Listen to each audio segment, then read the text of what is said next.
পরিবর্তন হয় নাই। এদেশের মানুষ জন্মগ্রহণ করার সূত্রেই তারা এদেশের এই ভূখণ্ডের মালিক। এদেশের যত সম্পদ আছে, খনিজ সম্পদ, নদী সম্পদ, জমি, জায়গা, সবকিছু আমরা এদেশের জনগণরা মালিক। কিন্তু আমরা বারবার নেতা নির্বাচন করতে ভুল করি।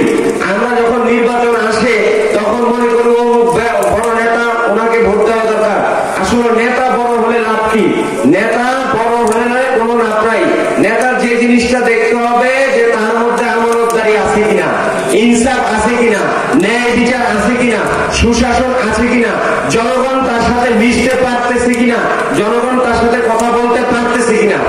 যিনি পারবেন তিনিই নেতা।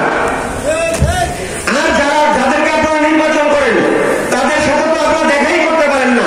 তাদের সাথে কি পারবেন? এলাকার যে লোকাল চামচা আছে ওনাদের দাপটই তো এলাকা সারা। আর এইসব ভুল করা যাবে না।